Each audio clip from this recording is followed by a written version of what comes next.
Senhoras e senhores, bem-vindos mais uma vez ao programa Incomum, um programa de personalidade e de opinião. O tema de hoje será o seguinte: Brasil, um país que não deu certo.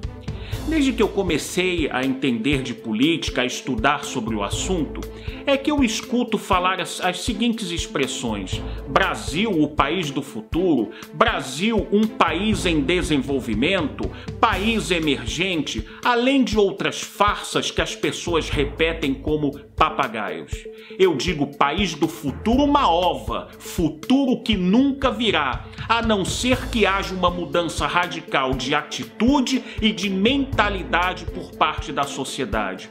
Caso contrário, este país será a eterna promessa e nunca se transformará em uma nação. O que se esperar de um país onde a democracia consegue ser pior do que uma ditadura? Vejam bem, o primeiro presidente eleito pelo voto direto após o regime militar sofreu impeachment por denúncias de corrupção.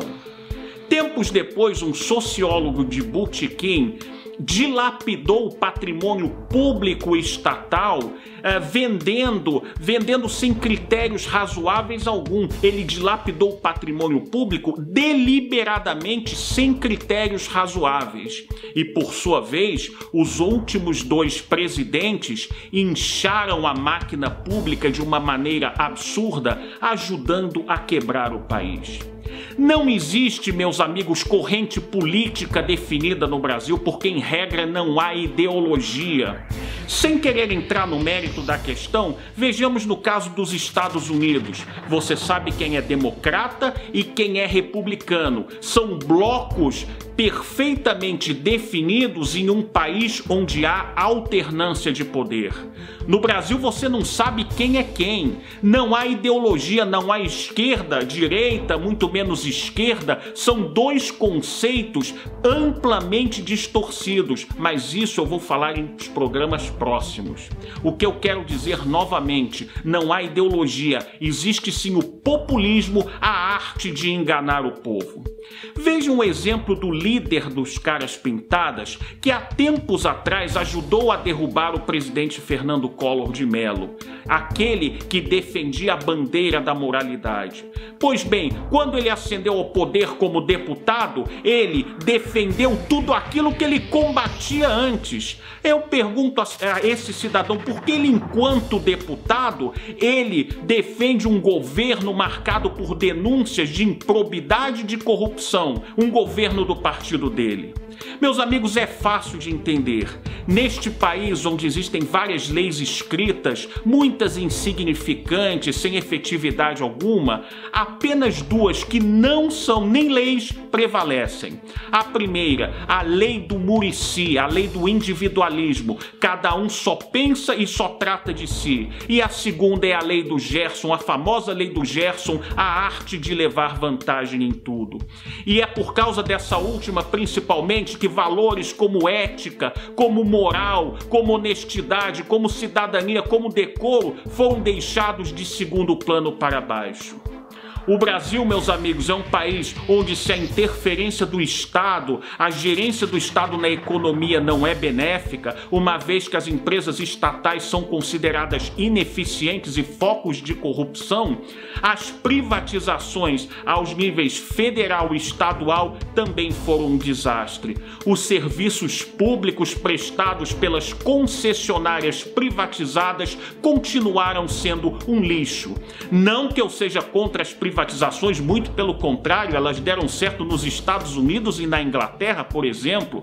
Só que aqui predominou a lei do Gerson novamente, a lei de levar vantagem em tudo, e as empresas antes estatais passaram nas mãos de empresários inescrupulosos, preocupados apenas com o lucro fácil.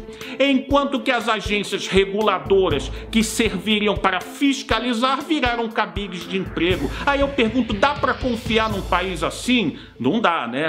O que esperar também de um país que diz defender o meio ambiente, elabora uma lei ambiental até interessante, mas na prática faz tudo ao contrário mesmo.